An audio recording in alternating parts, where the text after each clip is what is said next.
കോടതിക്ക് ഒരായിരം നന്ദി അർപ്പിക്കുന്നു. മാതൃകാപരമായ ഒരു ശിക്ഷാവിധിന് ബഹുമാനപ്പെട്ട നീതിന്യായ കോടതി നടത്തി തന്നു. എന്റെ പൊന്നുമോന്റെ നിഷ്കളങ്കനായ എന്റെ പൊന്നുമോന്റെ നിലവിളിയാണ് ദൈവം നീതിമാനായ ജഡ്ജിൽ ഇറങ്ങി വന്നത്. ഞങ്ങൾക്ക് ഏറ്റവും ഞങ്ങൾ പ്രതീക്ഷിച്ച ഏറ്റവും വലിയ ശിക്ഷാവിധി എന്നെ കിട്ടി.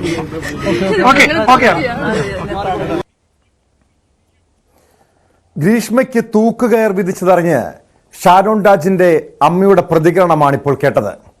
ദൈവം ജഡ്ജിയുടെ രൂപത്തിൽ വന്നാണ് മകന് നീതി നൽകിയതെന്ന് ഷാരോൺ രാജിന്റെ അമ്മ പ്രതികരിച്ചു. കേരളത്തിൽ വധശിക്ഷയ്ക്ക് വിധിക്കപ്പെട്ട ഏറ്റവും പ്രായം കുറഞ്ഞ സ്ത്രീ, സംസ്ഥാനത്ത് വധശിക്ഷ ലഭിച്ച രണ്ടാമത്തെ വനിത കൂടിയാണ് ഷാരോൺ രാജ് വധക്കേസിലെ പ്രതി ഗ്രീഷ്മ.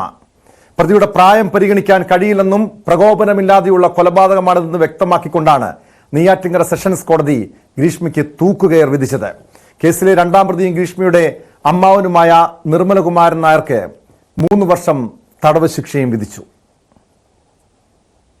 അഡ്മിനിസ്ട്രേറ്റീവ് സിസ്റ്റത്തിൽ ഒരു വലിയ വിജയമായിട്ട് കാണുന്നു. കൂടാതെ ഇന്ന് വിധിന്യായത്തിൽ അവിടെ കോടതിയിൽ ഓപ്പണായിട്ട് പറഞ്ഞത് കേരള പോലീസിന് തീർച്ചയായിട്ടും വലിയൊരു അഭിമാനകരമായിട്ടുള്ള ഒരു അപ്രീസിയേഷനാണ് ഓപ്പൺ കോടതിയിൽ ബഹുമാനപ്പെട്ട കോടതി പറഞ്ഞത്. കേരള പോലീസിൽ അതിവിദഗ്ധമായിട്ട് എത്ര വൈദഗ്ധ്യത്തോടു കൂടിയാണോ ഈ ക്രൈം ചെയ്തത്, പക്ഷേ അതിനേക്കാൾ അതിവൈദഗ്ധ്യത്തോടു കൂടി പോലീസിന് ഇത് പുറത്തു കൊണ്ടുവരാൻ കഴിഞ്ഞു എന്നുള്ളതും ഒരു വലിയ ഒരു അപ്രീസിയേഷനാണ്. വധശിക്ഷ തന്നെ ലഭിക്കുമെന്ന് പ്രതീക്ഷിച്ചിരുന്നതായും അന്വേഷണ ഘട്ടത്തിൽ ഒരിക്കൽ പോലും ഗ്രീഷ്മയ്ക്ക് പശ്ചാത്താപം ഉണ്ടായിരുന്നില്ലെന്നും അന്വേഷണ ഉദ്യോഗസ്ഥർ പ്രതികരിച്ചു. കോടതിയുടെ ഉത്തരവ് നമ്മൾ വെൽക്കം ചെയ്യുകയാണ്. ഇൻവെസ്റ്റിഗേഷന് ജയമാണ്, പ്രോസിക്യൂഷന് ജയമാണ്. ഇതൊരു ടീം എഫേർട്ടാണ്. ഒരു സിൻസിയർ ഫോളോപ്പും പിന്നെ ഒരു മെറ്റിക്കുലസ് അന്വേഷണത്തിന് റിസൾട്ടാണെന്ന് പറയാൻ പറ്റൂ. ഇതിൽ ഈ ഒരു വേർഡിക്റ്റ് വന്നതിൽ ഈവൻ പബ്ലിക് പ്രോസിക്യൂട്ടർ വളരെ നമുക്ക് ഹെൽപ്പ് ചെയ്തിട്ട് വളരെ മെറ്റിക്കുലസായി അവർ ഫോളോ അപ്പ് ചെയ്തിട്ടുണ്ട്. പ്രോസിക്യൂഷന്റെ എല്ലാ വാദങ്ങളും ബഹുമാനപ്പെട്ട കോടതി അംഗീകരിച്ചാണ്. വധശിക്ഷ തന്നെ മാക്സിമം പണിഷ്മെന്റ് നമ്മൾ പ്രതീക്ഷിച്ച് തന്നെയാണ്. അപൂർവമായ കേസ് തന്നെയാണ് എന്നുള്ള രീതിയിൽ തന്നെയാണ് പ്രോസിക്യൂഷൻ കോടതിയിൽ വാദം അവതരിപ്പിച്ചിട്ടുള്ളത്. അതുകൊണ്ട് ഇത് പ്രതീക്ഷിച്ചിരുന്നു. ശാസ്ത്രീയമായ തെളിവുകൾ ശേഖരിക്കുക മാത്രമല്ല, ഈ കുറ്റകൃത്യത്തിലേക്ക് ഓരോന്നായിട്ട് കണക്ട് ചെയ്യുന്നതിലും പോലീസ് വിജയിച്ചു. അതിൻ്റെ നമ്മുടെ ടീം വർക്കിൻ്റെ വിജയം തന്നെയാണ്. ഈ മുഹൂർത്തത്തിൽ വളരെ സന്തോഷം തോന്നുന്നു. ഇത് കേരള പോലീസിന്റെ കൂട്ടായ വിജയമാണ്, ഇതൊരു വ്യക്തിയുടെ വിജയമല്ല. ഒരു നല്ല രീതിയിൽ ഒരു കേസ് ഫ്രെയിം ചെയ്ത് അത് നല്ല രീതിയിൽ ഒരു സ്പെഷ്യൽ പബ്ലിക് പ്രോസിക്യൂട്ടർ ഏറ്റെടുത്ത് നടത്തി നമ്മൾ ആ ട്രയലും കൂടെ മോണിറ്റർ ചെയ്ത് കഴിഞ്ഞാൽ തീർച്ചയായും ഇതുപോലെയുള്ള വിധികൾ ഇനിയും കേരളത്തിൽ ഉണ്ടാവും, ഇത്തരം പ്രമാദമായ കേസുകളിലൊക്കെ. തുടക്കത്തിൽ വളരെ ബുദ്ധിമുട്ടി. സൈബർ എവിഡൻസുകൾ മാത്രമേ ഉള്ളായിരുന്നു, അല്ലാതെ നേരിട്ട് ഒരു എവിഡൻസും ഇല്ലായിരുന്നു. പിന്നെ ആ ടീമിന്റെ ഒരു കഴിവ് തന്നെയാണ്. ഞങ്ങളെ ഈ ഇൻവെസ്റ്റിഗേഷൻ ഏറ്റവും കൂടുതൽ ഞങ്ങളോടൊപ്പം അന്ന് ഉണ്ടായിരുന്നത് ഷാജഹാൻ സാറാണ്. സാർ ഇവിടെ ഉണ്ട്. സാറിനാണ് കൂടുതൽ അറിയാമെന്നുള്ളത്. പക്ഷേ ഇന്ന് ഈ വിധി നിർണ്ണയിച്ചപ്പോൾ ഏറ്റവും കൂടുതൽ ഞങ്ങൾ സന്തോഷിക്കുന്നു. കാര്യം 2022 തൊട്ട് തുടങ്ങിയ അന്വേഷണമാണ്. ഇന്നാണ് ഇവിടെ ഇത് അവസാനിച്ചത്. അപ്പോൾ ഏറ്റവും അഭിമാനമായിട്ട് തോന്നുന്നു. വളരെയധികം വെല്ലുവിളി നടന്നിരുന്നു. ഈ കളനാശിനി കാപ്പിക്ക് ഹെർബിസൈഡിന്റെ കമ്പനി ഒഡീഷയിൽ വരെ പോയി അന്വേഷണം നടത്തിയിട്ടുണ്ട്. ഈ ഇത്രയും അന്വേഷണങ്ങൾ നടത്തി നമുക്ക് ഈ ടൈം ബൗണ്ടിനകത്ത് വെച്ച് ചാർജ് കൊടുക്കുക എന്നുള്ളത് വളരെ ശ്രമകരമായൊരു കാര്യമായിരുന്നു. ഷാജഹാൻ സാറ് നമ്മുടെ ഈ കേസ് എഴുതി തയ്യാറാക്കിയ ഷാജഹാൻ സാറാണ്. സാറിന്റെ പൂർണ്ണ ബുദ്ധി തന്നെയാണ്. മാലയിലെ മുത്തുകൾ കോർത്തിടുന്നത് പോലെ ഇതിനെ കോർത്ത് ഇണക്കി കൊണ്ടുവന്ന് ഇത്രയും നല്ലൊരു കേസാക്കി തീർത്തതും കോടതിയെ അത് മനസ്സിലാക്കി കൊടുക്കുന്നതിന് പ്രോസിക്യൂഷൻ വളരെയധികം വിജയിച്ചു. നിസ്സംഗതയോടെയാണ് ഗ്രീഷ്മയും നിർമ്മലകുമാരനും വിധി കേട്ടത്. ഗ്രീഷ്മയുടെ വീട്ടിൽ നിന്ന് വരുന്ന വഴി ഷാരോൺ രാജ് പച്ച നിറത്തിൽ ഛർദ്ദിച്ചതായി സുഹൃത്ത് റിജിൻ പറഞ്ഞു. ഗ്രീഷ്മ കഷായം നൽകിയതായി തന്നോട് പറഞ്ഞതായും റിജിൻ ന്യൂസ് 18 വെളിപ്പെടുത്തി. ഈ കൃത്യം നടക്കുന്ന ദിവസം ഷാരോണിനൊപ്പം ഗ്രീഷ്മയുടെ വീട്ടിലേക്ക് പോയ സുഹൃത്താണ് റജിൻ ആണ് ബൈക്കിൽ ഷാരോണിനെ കൊണ്ടുപോകുന്നത്. വീട്ടിൽ നിന്ന് പുറത്തേക്ക് വരുമ്പോഴാണ് ഈ ഛർദ്ദിക്കുന്നത്. എന്താണെന്ന് അവിടെ സംഭവിച്ചത്? അവിടെ അന്നേക്ക് പുറത്തേക്ക് വരുമ്പോൾ ഛർദ്ദലുണ്ടായിരുന്നു. കുറച്ചിപ്പുറത്ത് പച്ചവെള്ളറിലാണ് ഛർദ്ദിച്ചത്.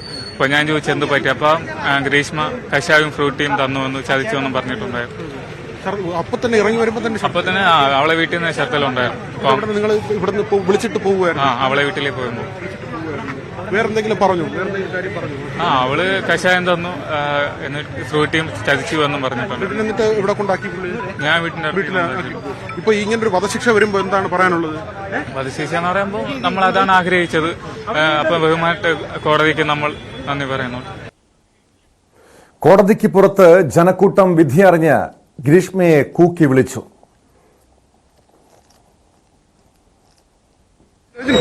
നമ്പർ പറഞ്ഞു. 95 67 17 02 24. വിശദാംശങ്ങളുമായി വി വിനോദ് ചേരുന്നു തിരുവനന്തപുരത്ത് നിന്ന്. വിനോദ്, കഴിഞ്ഞ ദിവസങ്ങളിൽ തന്നെ പ്രോസിക്യൂഷൻ പ്രധാനമായും വാദിച്ചത് ഇതായിരുന്നു, അതായത് അപൂർവങ്ങളിൽ അപൂർവമായ കേസായി ഇത് പരിഗണിക്കണമെന്ന്. എന്നാൽ പ്രതിഭാഗം പ്രായം പരിഗണിച്ച് ഗ്രീഷ്മയ്ക്ക് ശിക്ഷയിൽ ഇളവ് വേണമെന്ന് വാദം ഉന്നയിച്ചിരുന്നു. എന്നാൽ വിധി വരുമ്പോൾ കുടുംബവും പ്രോസിക്യൂഷനും ഒക്കെ പ്രതീക്ഷിച്ച പോലെ തൂക്കുകയർ വിധിക്കുന്നു. അതായത് സംസ്ഥാനത്ത് തന്നെ തൂക്കുകയർ വിധിക്കുന്ന ഏറ്റവും പ്രായം കുറഞ്ഞ വനിത. ഈയൊരു വിധി പൊതുസമൂഹം ആഗ്രഹിച്ചതാണ്. പ്രോസിക്യൂഷൻ ഇത് പ്രതീക്ഷിച്ചിരുന്നോ വിനോദ്?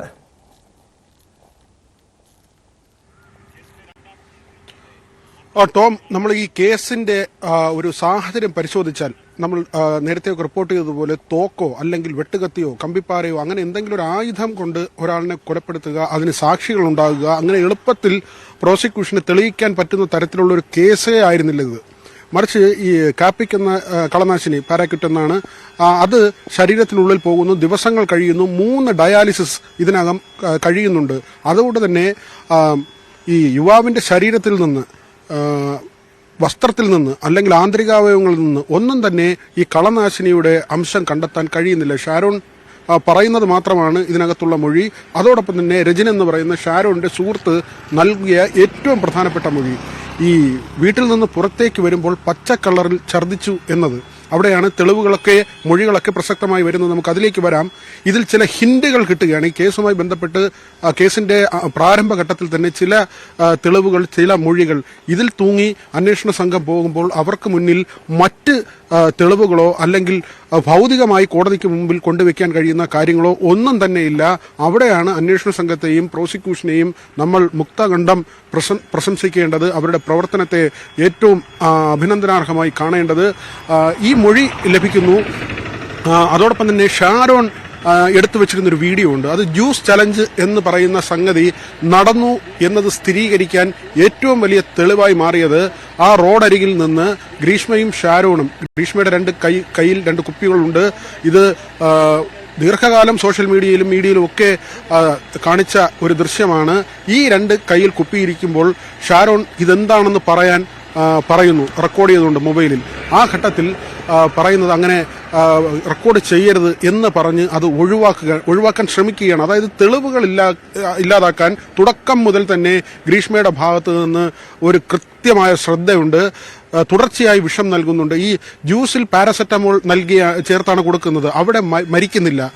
തുടർന്ന് ഇങ്ങനെ കഷായത്തിൽ കളനാശിനി കൊടുക്കാനുള്ള നീക്കം ആരംഭിക്കുന്നു. എങ്ങനെയും കൊലപ്പെടുത്തണം എന്നത് മാത്രമായിരുന്നു ചിന്ത. അവിടെയാണ് കോടതി പറയുന്നത് ചെകുത്താന്റെ ചിന്തയായിരുന്നു പ്രതിക്ക്, പ്രായമൊന്നും ഒരു ഘടകമേ അല്ല, തുടർച്ചയായി കൊലപ്പെടുത്താൻ ശ്രമിച്ചു എന്ന കോടതിയുടെ വിലയിരുത്തലും ഈ വിധിക്ക്, തൂക്കുകയർ നൽകിക്കൊണ്ടുള്ള വിധിയിൽ പ്രധാനമായും പറയുന്നത് അത് തന്നെയാണ്. ഈ മനോനിലയാണ്. കോടതിക്കുള്ളിൽ പോലും കുറ്റബോധമോ അല്ലെങ്കിൽ അങ്ങനെ ഒരു വിഷമമോ ഒന്നും പ്രകടിപ്പിക്കുന്നില്ല. അന്വേഷണ ഉദ്യോഗസ്ഥർ പറയുന്നത് അങ്ങനെയാണ്. ഈ പ്രതിയുടെ ഒരു മാനറിസം നോക്കിയാൽ, പെരുമാറ്റം നോക്കിയാൽ ഒരു തരത്തിലും ഇങ്ങനെ ഒരു കുറ്റം ചെയ്തു, അതൊരു അബദ്ധമായി പോയി, ഗതികേട് കൊണ്ടാണ് എന്നൊന്നും പറയാൻ കഴിയില്ല. മാത്രമല്ല ഈ തെളിവുകൾ ചില വാദങ്ങൾ തിരിച്ചടിക്കുകയും ചെയ്തു. നഗ്ന ചിത്രങ്ങൾ പകർത്തിയെന്നും അത് വെച്ച് ബ്ലാക്ക്മെയിൽ ചെയ്തുവെന്നുമാണ് ഒരു വാദമായി ഉയർത്തിക്കൊണ്ടുവന്നത്. പക്ഷേ അങ്ങനെ നഗ്നചിത്രമേ ഇല്ല. ഫോറൻസിക്കിന്റെ പരിശോധന നടന്നതാണ്, 2 പേരുടെയും ഫോണുകൾ പരിശോധിച്ചതാണ്. അവിടെ അങ്ങനെ നഗ്നചിത്രങ്ങളോ അല്ലെങ്കിൽ അതുമായി ബന്ധപ്പെട്ട ചാറ്റുകളോ ഒന്നും തന്നെ കണ്ടെത്താൻ കഴിഞ്ഞില്ല. ഷാരോൺ മർദ്ദിച്ചു എന്ന ഒരു ആരോപണം, ആ പറയുന്ന സമയത്തുള്ള ചാറ്റുകൾ പരിശോധിച്ചാലും അങ്ങനെ മർദ്ദനം നടന്നതായി ഒരു തെളിവുകളുമില്ല. ഇതെല്ലാം തന്നെ ശാസ്ത്രീയമായ തെളിവുകളാണ്, സാക്ഷിമൊഴികളാണ്, ഈ സാഹചര്യ തെളിവുകളാണ്. അതിനപ്പുറത്തേക്ക് ദൃക്സാക്ഷി ഇല്ലാത്തൊരു കേസാണിത്. നമുക്ക് ഉത്തര കേസുമായി ഒരുപാട് സാമ്യം ഉള്ള ഒരു സംഗതിയാണ്. കാരണം പാമ്പിനെ കൊണ്ട് കടിപ്പിച്ച് കൊല്ലുക എന്നത് ആദ്യം പാമ്പിനെ കൊണ്ട് കടിപ്പിക്കുന്നു, മരണം സംഭവിക്കുന്നില്ല. അണലിയെ കൊണ്ടാണ് നമുക്ക് ചില കാര്യങ്ങൾ സാമ്യം വളരെ പെട്ടെന്ന് തോന്നിപ്പോവുകയാണ്. അണലിയെ കൊണ്ട് ആദ്യം കടിപ്പിക്കുന്നു, മരിക്കുന്നില്ല. രണ്ടാമത് മൂർഖനെ കൊണ്ട് കടിപ്പിക്കുന്നു, അവിടെ ഉത്രയുടെ മരണം സംഭവിക്കുന്നു, സർപ്പശാപമാണെന്ന് പറയുന്നു. അങ്ങനെ ആ കേസിനെ തേച്ച് മായ്ച്ച് കളയാൻ ശ്രമിക്കുന്നു. ഒരുപക്ഷെ ആദ്യത്തെ ആദ്യത്തെ ശ്രമത്തിൽ ഉത്ര മരിച്ചെങ്കിൽ ഈ കേസ് ഉണ്ടാകുമായിരുന്നില്ല. അങ്ങനെ ഒരു പാമ്പ് കടിയേറ്റ് ഒരു പെൺകുട്ടി മരിച്ചു എന്ന് കരുതും. അതുപോലെ പാരസെറ്റമോൾ പ്രയോഗത്തിൽ ആദ്യം തന്നെ ഷാരോൺ മരിച്ചിരുന്നെങ്കിൽ ഇത് സ്വാഭാവികമായ ഒരു സംഗതിയായി തീരുമായിരുന്നു. ഇതിൽ കൂടുതൽ അന്വേഷണങ്ങൾ വരില്ല. അവിടെ സംശയം ഉണ്ടാകുന്നു. ആ വീഡിയോ ഉള്ളത് കൊണ്ട് മാത്രം അങ്ങനെ ഒരു സംശയം വരുന്നു. അതുപോലെ തന്നെ മൂർഖനെ കൊണ്ട് കടിപ്പിക്കും പോലെ രണ്ടാമത് ഇവിടെ പ്രയോഗിക്കുന്നത് കളനാശിനിയാണ്. അങ്ങനെ കളനാശിനിയുടെ പ്രയോഗത്തിൽ ഈ യുവാവ് മരിക്കുകയാണ്. അവിടെയും ഷാരോണിനെ ആദ്യം ഒഴിവാക്കാൻ പറഞ്ഞത് ഈ സർപ്പശാപം എന്ന പോലെ തന്നെ ആദ്യ ഭർത്താവ് മരിച്ചു പോകും, അത് പറഞ്ഞ് ഭീഷണിപ്പെടുത്താനാണ് ശ്രമിക്കുന്നത്. അവിടെ അത് നടക്കുന്നില്ല. ജാതിയുടെയും മതത്തിന്റെയും പ്രശ്നം പറയുന്നു. ഷാരോൺ അതിന് പിന്മാറുന്നില്ല. അങ്ങനെയെങ്കിൽ കൊല്ലുക എന്നത് തന്നെയാണ്. അവിടെ ബ്ലാക്ക്മെയിലിന്റെ പ്രശ്നമില്ല, ഭീഷണിയുടെ പ്രശ്നമില്ല, മർദ്ദനത്തിന്റെ പ്രശ്നമില്ല. വിവാഹം ഉറപ്പിച്ച ശേഷം ആ പ്രതിശ്രുത വരനും സൈനികനുമായ ആ വ്യക്തിയോടും ഷാരോണിനോടും ഒരേ ദിവസം 1 മണിക്കൂറിലധികം ഫോണിൽ സംസാരിക്കുന്നു. രണ്ടുപേരോടും സൗഹൃദത്തിൽ സംസാരിക്കുന്നു. ആ തരത്തിൽ പെരുമാറിയ ഒരു പ്രതി ഒരുപക്ഷെ ഷാരോണിനോട് ഈ കാര്യങ്ങൾ പറഞ്ഞ് ഒഴിവാകാനുള്ള മാർഗമുണ്ട്. ഷാരോണിന്റെ വീട്ടുകാർ തന്നെ പറയുന്നത് മാതിരി നിയമത്തിന്റെ വശങ്ങളുണ്ട്. പരാതി നൽകാം, അല്ലെങ്കിൽ വീട്ടുകാരുമായി സംസാരിച്ച് ആ ബന്ധം അവസാനിപ്പിക്കാം. ഏറ്റവും പ്രണയത്തിൽ വീണുപോയ ഒരു നിഷ്കളങ്കനായിരുന്നു ഷാരോൺ എന്നാണ് ഇന്ന് ജഡ്ജി പോലും പറഞ്ഞത്. അത്ര കണ്ട ഗ്രീഷ്മയെ വിശ്വസിച്ചു പോയി. മരണമൊഴിയിൽ പോലും അങ്ങനെ ഒരു മൊഴി നൽകാതിരുന്നത് ഗ്രീഷ്മയെ അത്ര കണ്ട് സ്നേഹിച്ചതുകൊണ്ടാണെന്ന് കോടതി പോലും വിലയിരുത്തപ്പെടുന്നു. ഇതിനകത്ത് ഈ നിയമ പ്രശ്നങ്ങൾക്കപ്പുറത്തേക്ക് വൈകാരികമായ ഒരു തലം കൂടി ഇതിനകത്ത് വന്നു ചേർന്നു. ഏറ്റവും ഒടുവിൽ കോടതിയിൽ നടന്ന വാദം അങ്ങനെ തന്നെയായിരുന്നു. രണ്ട് കൂട്ടരും ഇതിന്റെ വികാരപരമായ വശങ്ങൾ വലിയ തോതിൽ ചർച്ച ചെയ്യപ്പെടുന്ന ഒരു നിലയുണ്ടായി. ഏതായിരുന്നാലും മാതൃകാപരമായ ഒരു ശിക്ഷ ഉണ്ടാകും. നമ്മൾ ഈ തെളിവുകളിലേക്ക് ഒന്നുകൂടി വന്നാൽ ഈ പോലീസ് സംഘം ഒറീസ വരെ പോകുന്നുണ്ട്. പാരാക്വിറ്റ് കമ്പനിയുടെ ആസ്ഥാനം വരെ പോകുന്നുണ്ട്. അവിടെ ആ കളനാശിനി തയ്യാറാക്കുന്നത് എങ്ങനെയാണ്, അത് മനുഷ്യ ശരീരത്തിൽ പോയാൽ എങ്ങനെയാണ് എന്നതൊക്കെ പരിശോധിക്കുന്നതിന് അവിടെ പോകുന്നു. അതിനുശേഷം അവർ ഇവിടുത്തെ സയന്റിസ്റ്റ് ഡോക്ടർമാരുമായി, വിദഗ്ധ ഡോക്ടർ സംഘവുമായി ചർച്ച ചെയ്യുന്നുണ്ട്. അവർ നൽകിയ റിപ്പോർട്ടുണ്ട് എങ്ങനെയാകും ഈ കളനാശിനി ഉള്ളിൽ പോയാൽ പ്രവർത്തിക്കുന്നതെന്ന്.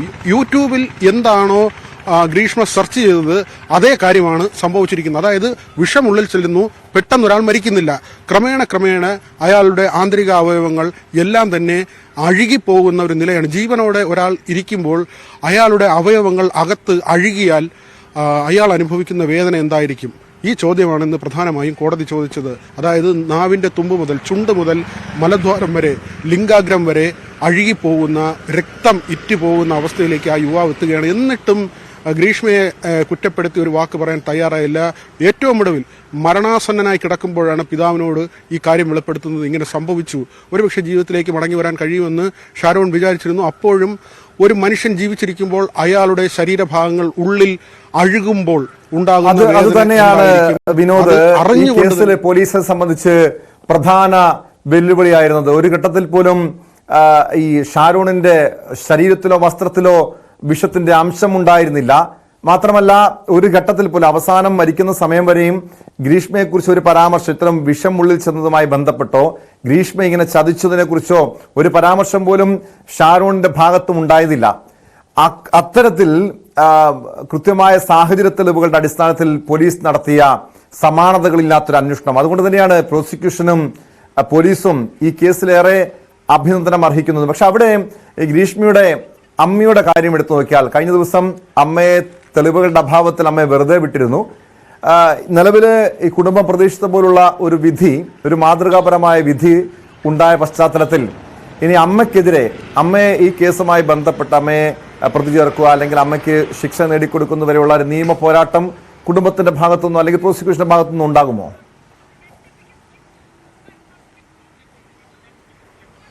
കഴിഞ്ഞ ദിവസം തന്നെ കുടുംബം വ്യക്തമാക്കിയതാണ് ഇങ്ങനെ അമ്മയെ ഒഴിവാക്കിയതിനെതിരെ മേൽക്കോടതിയെ സമീപിക്കുമെന്ന കാര്യം അവർ കഴിഞ്ഞ ദിവസം വ്യക്തമാക്കിയിരുന്നു. ഏതായിരുന്നാലും ഈ കേസിന്റെ പരമപ്രധാനമായ കാര്യം ഇതിലെ ഒന്നാം പ്രതിക്ക് എന്ത് ശിക്ഷ കിട്ടുമെന്ന ചോദ്യം, ആ ശിക്ഷ എന്തായിരിക്കും എന്ന ചോദ്യമാണ് നേരത്തെ ഉള്ള മണിക്കൂറുകളിൽ ഉണ്ടായിരുന്നതെങ്കിൽ മാതൃകാപരമായ ശിക്ഷ ലഭിക്കണമെന്ന് പൊതുസമൂഹം ആഗ്രഹിച്ചെങ്കിൽ കോടതി അങ്ങനെ ഒരു ശിക്ഷ വിധിക്കുമ്പോൾ, തൂക്കുകയർ വിധിക്കുമ്പോൾ ഒരു ഒരു പെട്ടെന്നുള്ള ഒരു പ്രകോപനത്തിന്റെ പേരിൽ നടന്നൊരു കൊലപാതകിക്ക് കിട്ടുന്ന ശിക്ഷ അല്ല, മറിച്ച് ആ ശിക്ഷയെ നമ്മൾ വിലയിരുത്തേണ്ടത് അതിൽ ആൺ പെൺ വ്യത്യാസമില്ല, പ്രായം 24 വയസ്സാണ്, അതിൽ എന്തെങ്കിലും പരിഗണന നൽകേണ്ടതില്ലെന്ന് കോടതി തന്നെ പറഞ്ഞു കളഞ്ഞു. തുടർച്ചയായി ഒരാളെ കൊല്ലാൻ ശ്രമിക്കുക, ഒന്നിനു പിറകെ ഒന്നായി വിഷം കൊടുത്ത് അയാളുടെ മരണം ഉറപ്പാക്കുന്നതുവരെ അയാൾക്ക് വിഷം നൽകുക, അയാളുടെ പിന്നാലെ നടന്ന് ഈ തരത്തിൽ സ്നേഹം നടിച്ച് അയാളെ ഏറ്റവും കൂടുതൽ സ്നേഹിച്ചുകൊണ്ട് വീണ്ടും വീണ്ടും കൊടിയ വിഷം അയാൾക്ക് നൽകിക്കൊണ്ടിരിക്കുക, അത് ആ മനോനില തന്നെയാണ് കോടതി ചോദ്യം ചെയ്തത്. ഈ വിചാരണ നടക്കുന്ന ഘട്ടത്തിൽ പോലും ജഡ്ജിയും വിലയിരുത്തുമല്ലോ തനിക്ക് മുന്നിൽ നിൽക്കുന്ന പ്രതി എങ്ങനെയാണ് പെരുമാറുന്നതെന്ന്. ഒരു പക്ഷേ അതെല്ലാം തന്നെ ഇതിനൊരു കാരണമായേക്കാം. ഈ അന്വേഷണ സംഘത്തിലെ വനിതാ ഉദ്യോഗസ്ഥ അടക്കം പറയുന്നത് ഒരു ഘട്ടത്തിൽ പോലും ഈ പ്രതിയുമായി യാത്ര ചെയ്യുമ്പോൾ അല്ലെങ്കിൽ തെളിവെടുപ്പിന് കൊണ്ടുപോകുമ്പോൾ ചോദ്യം ചെയ്യുമ്പോൾ ഒരിക്കൽ പോലും ഈ ഒരു കുറ്റബോധമോ വേദനയോ ഉണ്ടായിരുന്നില്ല എന്നതാണ്. മാത്രമല്ല ഈ വീട്ടുകാരൊക്കെ സാധാരണ നാട്ടിൻ പുറത്തുള്ള ആൾക്കാരാണ്, തമിഴ്നാട് കേരള അതിർത്തിയിലാണ് താമസിക്കുന്നത്. അവരോട് ഈ അന്വേഷണ സംഘത്തിലെ ഉദ്യോഗസ്ഥനായ സുൽഫിക്കർ ഒരു ചോദ്യമാണ് ചോദിച്ചത്, നിങ്ങൾക്ക് വീട്ടിൽ പോകണമോ ജയിലിൽ പോകണമോ എന്നൊരു ചോദ്യം ചോദിച്ചു. വീട്ടിൽ പോകണം എന്ന് പറഞ്ഞ് അവർ നടന്ന കാര്യങ്ങൾ കൃത്യമായി വെളിപ്പെടുത്തുകയായിരുന്നു. അതിൻ്റെ അടിസ്ഥാനത്തിലാണ് പിന്നീട് ഗ്രീഷ്മയെ വളരെ വിശദമായി ചോദ്യം ചെയ്യുന്നതും ഇതിൻ്റെ ചുരുളഴിയുന്നതും. ഒരുപക്ഷെ അമ്മ ഇപ്പോൾ മാറിപ്പോകുമ്പോൾ ആ കുപ്പി പുറത്തേക്ക് എറിഞ്ഞു എന്നൊരു കുറ്റമാണ് ചാർജ് ചെയ്തിട്ടുള്ളത്. ആ കുപ്പി ഈ കാപ്പിക് എന്ന് പറയുന്ന കളനാശിനിയുടെ കുപ്പി വീടിന് മാറി ഒരു കുളത്തിന് സമീപത്തെ കുറ്റിക്കാട്ടിൽ അമ്മാവനാണ് കൊണ്ടിടുന്നത്. അത് തെളിവ് നശിപ്പിക്കലാണ്. പക്ഷേ ഈ വീട്ടിലിരുന്ന കുപ്പി എടുത്ത് പുറത്തേക്ക് എറിഞ്ഞതിന് മറ്റെന്തെങ്കിലും ഒരു തെളിവ് ഇല്ല. അതിൻ്റെ അടിസ്ഥാനത്തിലാണ് അമ്മയെ ഇതിൽ നിന്ന് കുറ്റവിമുക്തയാക്കുന്നത്. ഒരു പരിധിവരെ ടോം നമുക്കത് വിലയിരുത്താൻ കഴിയുന്ന ഒരു മാപ്പ് സാക്ഷി എന്ന നിലയിലേക്ക് പോലും ആ അമ്മയുടെ മൊഴി മാറിയിട്ടുണ്ട്. ഒരുപക്ഷെ പ്രോസിക്യൂഷൻ അങ്ങനെ വാദിച്ചെങ്കിൽ പോലും അമ്മ നൽകിയ ചില ഹിന്റുകൾ, ചില കാര്യങ്ങൾ വിശദീകരിച്ചത് അതൊരു മാപ്പ് സാക്ഷിയുടെ സ്വഭാവത്തിലേക്ക് പോലും മാറാവുന്ന കാര്യങ്ങളാണ്. അങ്ങനെ ആക്കിയില്ലെങ്കിൽ പോലും ഈ കുറ്റം സംബന്ധിച്ച കൂടുതൽ വിവരങ്ങൾ, നിർണായക വിവരങ്ങൾ വീട്ടുകാരെ ഒരുമിച്ചിരുത്തിയും പ്രത്യേകം ചോദ്യം ചെയ്യുമ്പോഴുമാണ് ഇത് വെളിപ്പെടുന്നത്. അതുവരെ ഗ്രീഷ്മ അയക്കുന്ന ഓഡിയോ സന്ദേശം, അതിൽ ഞാൻ എങ്ങനെ ചെയ്യുമോ എന്നാണ് ഷാരോണിനോട് ചോദിക്കുന്നത്. ഷാരോൺ അത്യാസന്ന നിലയിൽ ആശുപത്രിയിലാണ്. മറ്റൊന്ന് ഷാരോണിന്റെ സഹോദരൻ ഷീമോന്റെ ഈ കേസിലെ ഇടപെടലിനെ കുറിച്ച് നമുക്ക് പറയാതെ പോകാൻ തരമില്ല. കാരണം ഷീമോൻ ആയുർവേദ ഡോക്ടറാണ്. ഈ കഷായം കുടിച്ചു എന്നത് മുതൽ, ഈ അവശനിലയിലാകുന്ന ഘട്ടം മുതൽ തന്നെ ഷീമോന് ചില സംശയങ്ങൾ ഉണ്ടാകുന്നു. ഈ കഷായം ഏതാണെന്ന് ആവർത്തിച്ച് ഗ്രീഷ്മയോട് ചോദിക്കുന്നുണ്ട്. പക്ഷേ കഷായത്തിന്റെ പേര് പറയുന്നില്ല, ഏത് കഷായമാണ് കുടിച്ചതെന്ന് പറയുന്നില്ല. ശരീരവേദനയ്ക്ക് താൻ ഉപയോഗിച്ച ഒരു കഷായമാണെന്ന് പറയുന്നു. ഏറ്റവും ഒടുവിൽ നിർബന്ധം കൂടിയപ്പോൾ ഒരു ഫോട്ടോ അയച്ചു കൊടുക്കുകയാണ്, ഒരു ഒഴിഞ്ഞ കുപ്പിയുടെ, അതിന് ലേബലില്ല. ഇതെല്ലാം തന്നെ സംശയം വർദ്ധിപ്പിക്കുന്ന കാര്യമായിരുന്നു. അങ്ങനെ ഈ ഗ്രീഷ്മയുടെ ഓരോ ചെയ്തികളും പരിശോധിച്ച ഷീമോന് തോന്നിയ സംശയം പോലീസിലേക്ക് പോകുന്നു. ഇത് ഈ ഔഷധം വാങ്ങിയ അല്ലെങ്കിൽ അങ്ങനെ ഒരു ഡോക്ടർ, ആയുർവേദ ഡോക്ടറുടെ പേര് പറയുന്നു. അവർ കൊടുക്കുന്ന മൊഴി അത് തിരിച്ചടിയാകുന്നുണ്ട്. ഈ കഷായം വാങ്ങിയ സ്ഥലം, ഈ കളനാശിനി വാങ്ങിയ സ്ഥലം, അമ്മാവനാണ് കളനാശിനി വാങ്ങുന്നത്. ഇവിടെ എല്ലാം തെളിവെടുപ്പ് നടത്തുന്നു. ഇതെല്ലാം അടുത്തടുത്ത ദിവസങ്ങളിലാണ്. ഈ കഷായം എന്നതൊരു ചലഞ്ചിന്റെ രൂപത്തിൽ കുടിപ്പിക്കുകയും ചെയ്യുന്നു. ജ്യൂസ് അങ്ങനെ കുടിപ്പിക്കുന്നു. തനിക്ക് കുടിക്കാൻ പ്രയാസമാണെന്ന് പറയുന്നു, കയ്പാണെന്ന് പറയുന്നു. അങ്ങനെ കുടിച്ചു നോക്കാനുള്ള ഒരു ടെൻഡൻസി ഷാരോണിൽ ഉണ്ടാക്കുകയും ഷാരോൺ അത് കുടിക്കുകയും ചെയ്യുന്നു. ആ തരത്തിലാണ് വളരെ വിദഗ്ധമായി കാര്യങ്ങൾ ആസൂത്രണം ചെയ്ത് നടപ്പാക്കിയത്. 23 വയസ്സുകാരിയാണ്. പക്ഷേ ലിറ്ററേച്ചറിൽ ബിരുദാനന്തര ബിരുദം നേടിയ ആളാണ്. ഇങ്ങനെ യൂട്യൂബ് നിരന്തരമായി സെർച്ച് ചെയ്യുന്ന ആളാണ്.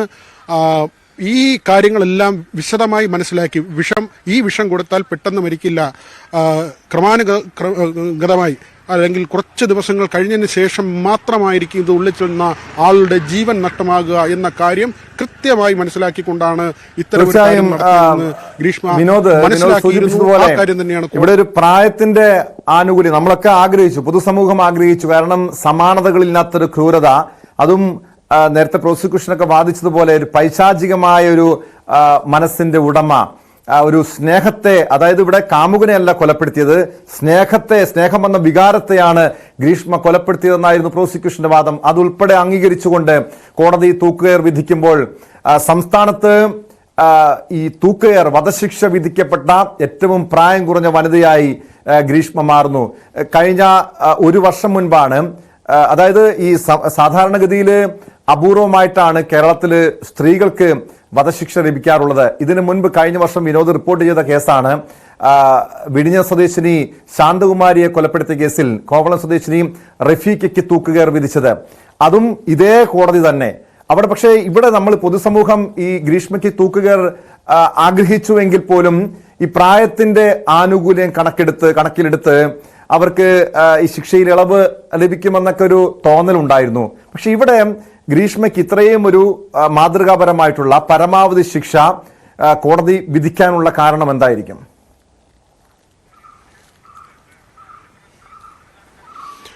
ടോം, ഇന്നത്തെ ഈ വിധി കോടതി വായിക്കുമ്പോൾ തന്നെ AM ബഷീർ, അദ്ദേഹമാണ് ടോം സൂചിപ്പിച്ചതുപോലെ തന്നെ വിഴിഞ്ഞത്ത് വയോധികയെ കൊലപ്പെടുത്തി വീടിന്റെ തട്ടിന് മുകളിൽ കെട്ടി ഒളിപ്പിച്ചു വെച്ച മൃതദേഹം ഒളിപ്പിച്ചു വെച്ച കേസ് അത് കണ്ടെത്തുന്നു. സ്വർണ്ണാഭരണങ്ങളും പണവും തട്ടിയെടുക്കുന്നതിന് വേണ്ടിയാണ് ഈ 3 പ്രതികൾ, സ്ത്രീ ഉൾപ്പെടെയുള്ള 3 പ്രതികൾ ഇങ്ങനെ കൊലപാതകം നടത്തിയത്. ആ കേസിലെ 3 പേർക്കും വധശിക്ഷയാണ് ഇതേ ജഡ്ജി നൽകിയിട്ടുള്ളത്. അദ്ദേഹം ഇന്ന് ഈ വിധി പ്രസ്താവം വായിക്കുമ്പോൾ ഒരു ഘട്ടത്തിൽ പോലും എന്തെങ്കിലും ഒരു കാരുണ്യത്തിന്റെ, സംശയത്തിന്റെ ആനുകൂല്യം ഗ്രീഷ്മയ്ക്ക് നൽകിയിരുന്നില്ല എന്നത് തന്നെയാണ് ഏറ്റവും ശ്രദ്ധേയമായ കാര്യം.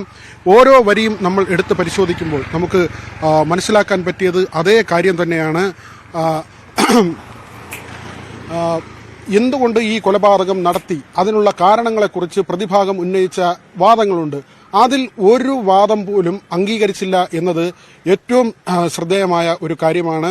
പ്രതിഭാഗത്തിന്റെ അവകാശവാദങ്ങൾ അല്ലെങ്കിൽ കാരുണ്യം നൽകണമെന്ന് ആവശ്യപ്പെട്ട് നിരത്തിയ വസ്തുതകൾ ഇതെല്ലാം തന്നെ തള്ളിക്കൊണ്ടാണ് ഈ കാര്യങ്ങൾ കോടതി പറയുന്നത് വിളിച്ചു വരുത്തിയതാണ്. സ്നേഹത്തിന്റെ പേരിലാണ് ഷാരോൺ അവിടേക്ക് ചെല്ലുന്നത്. വിളിച്ചു വരുത്തി കൊലപ്പെടുത്തുകയായിരുന്നു, വിളിച്ചു വരുത്തി വിഷം കൊടുക്കുകയായിരുന്നു. ഷാരോൺ വിശ്വസിച്ചത് പ്രണയത്തെയാണ്. അന്ധമായി പ്രണയത്തിൽ വീണുപോയ ഒരു യുവാവാണ്. മരണത്തിന്റെ അവസാന ഘട്ടത്തിൽ പോലും കാമുകിക്കെതിരെ ഒരു വാക്ക് പോലും പറയാൻ ഷാരോൺ തയ്യാറായിരുന്നില്ല. ഷാരോൺ ഒഴിവാകണമായിരുന്നുവെങ്കിൽ ആ കാര്യം ഷാരോണിനോട് പറയാമായിരുന്നില്ലേ? അതിനു മുൻപ് ഇതേ കോടതി നടത്തിയ പരാമർശമാണ് ചെകുത്താന്റെ മനസ്സാണ്. മാത്രമല്ല, ഇന്നത്തെ കോടതി നടപടികൾ തുടക്കത്തിൽ നിരീക്ഷിച്ചപ്പോൾ തന്നെ നമുക്ക് ഇത്തരമൊരു വിധിയിലേക്ക് കാര്യങ്ങൾ എത്തുമെന്ന് അറിയാമായിരുന്നു. കാരണം ഷാരോണിന്റെ വീട്ടുകാരോട് നിർബന്ധമായും കോടതി മുറിയിൽ വരണമെന്ന് ജഡ്ജി ആവശ്യപ്പെട്ടു. അതായത് അങ്ങനെ ഒരു വിധി അദ്ദേഹം പ്രസ്താവിക്കുമ്പോൾ ആ വീട്ടുകാർ മാധ്യമങ്ങളിലൂടെയല്ല, നേരിട്ട് അവരുടെ ചെവികളിൽ ആ വിധി കേൾക്കണം എന്ന് അദ്ദേഹം ആഗ്രഹിച്ചിരുന്നു എന്ന് വേണം മനസ്സിലാക്കാൻ. ടോം, അദ്ദേഹം ഷാരോണിന്റെ മാതാപിതാക്കളെയും സഹോദരനെയും ഒക്കെയും ആ കുടുംബത്തെ കോടതി മുറിക്കുള്ളിലേക്ക് വരണം എന്ന് ഇന്നത്തെ വിധി പ്രസ്താവം ആരംഭിക്കുന്നതിന് മുൻപ് തന്നെ പറഞ്ഞിരുന്നു. അത് ആ വിധി അവരെ കേൾപ്പിക്കുന്നതിന് വേണ്ടി തന്നെയാണ്. നേരിട്ട് ആ വിധി കേൾപ്പിക്കാൻ അദ്ദേഹം ആഗ്രഹിച്ചു എന്ന് തന്നെയാണ് മനസ്സിലാക്കുന്നത്. മാത്രമല്ല, ഇതിൽ പറയുന്നത് ഈ വഞ്ചനയുടെ കാര്യങ്ങൾ ഇങ്ങനെ പറഞ്ഞു പോവുകയാണ്. ശാരീരിക ബന്ധത്തിൽ ഏർപ്പെട്ടു, ഒരേ സമയം 1 മണിക്കൂർ കാമുകനോടും പ്രതിശ്രുത വരനോടും ഒരാൾ സംസാരിക്കുകയാണ്. അതേ സമയങ്ങളിൽ തന്നെ ഇങ്ങനെയുള്ള ഈ ലൈംഗിക ബന്ധം തുടരുകയും ചെയ്യുന്നുണ്ട്. ഏതെങ്കിലും ഒരു ഘട്ടത്തിൽ മർദ്ദിച്ചതിന് തെളിവില്ല. ആ സമയത്തെ ചാറ്റുകൾ പരിശോധിച്ചാൽ അങ്ങനെ മർദ്ദിച്ചു എന്നതിന് തെളിവില്ല. ഏതെങ്കിലും വീഡിയോ പ്രചരിച്ചോ അല്ലെങ്കിൽ അങ്ങനെ ചിത്രീകരിച്ചു എന്ന് പറയുന്നതിന് അടിസ്ഥാനമില്ല. അങ്ങനെ കണ്ടെത്താൻ കഴിഞ്ഞിട്ടില്ല. ഈ ആത്മഹത്യാ പ്രവണത ഉണ്ട്. ഗ്രീഷ്മ സ്വന്തമായി കുടിക്കാനാണ് കഷായം കലർത്തിയതെന്ന വാദം, അതും കോടതി തള്ളിക്കളയുകയാണ്. എപ്പോഴെങ്കിലും ഗ്രീഷ്മ ഒരു ആത്മഹത്യാ ശ്രമം നടത്തിയെങ്കിൽ അത് ഈ കേസുമായി ബന്ധപ്പെട്ട് നെടുമങ്ങാട് പോലീസിന്റെ കസ്റ്റഡിയിലുള്ളപ്പോൾ ഫിനോയിൽ, ആ സ്റ്റേഷന്റെ ശുചിമുറിയിൽ ഉണ്ടായിരുന്ന ഫിനോയിൽ എടുത്ത് കുടിക്കുകയാണ് ചെയ്തത്.